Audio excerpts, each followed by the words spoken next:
जय श्री कृष्णा भक्तजनों, सनातन धर्म स्थल में आपका स्वागत है। चैनल पर नए हैं तो चैनल को सब्सक्राइब जरूर करें। कहानी को पूरा अवश्य सुनें। एक बार देवर्षि नारद अपने शिष्य तुम्बरु के साथ मृत्युलोक का भ्रमण कर रहे थे। गर्मियों के दिन थे।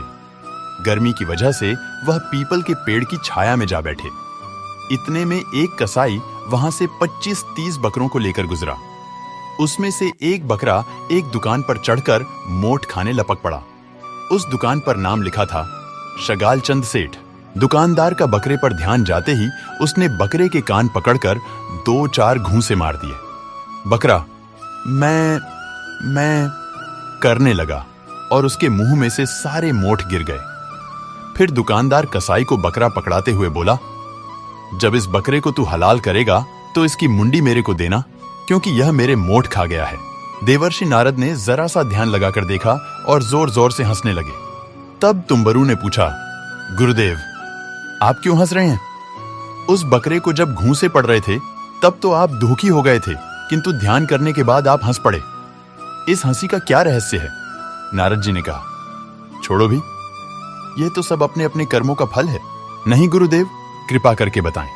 अच्छा सुनो, इस दुकान पर जो नाम लिखा है शगाल चंद सेठ, वह शगाल चंद सेठ स्वयं इस बकरे की योनि में जन्म लेकर आया है और यह दुकानदार शगाल चंद सेठ का ही पुत्र है।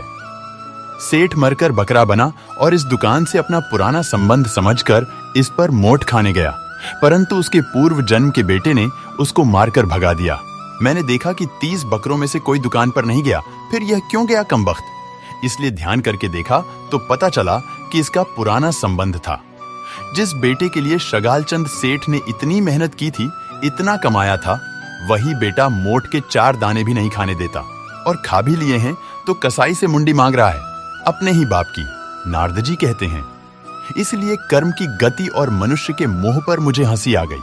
अपने अपने कर्मों के फल तो प्रत्येक प्राणी को भोगने ही पड़ते हैं, और इस जन्म के रिश्ते नाते मृत्यु के साथ ही मिट जाते हैं। कोई काम नहीं आता, काम आता है तो वह है सिर्फ मालिक का नाम। अपने पापों और पुण्यों का हिसाब इंसान को खुद भोगना है। इसलिए मित्रों, सैकड़ों हाथों से इकट्ठा करो मगर हजारों हाथों से बांटो। जय श्री कृष्णा। भगवान श्री कृष्ण की कृपा आप पर सदैव बनी रहे।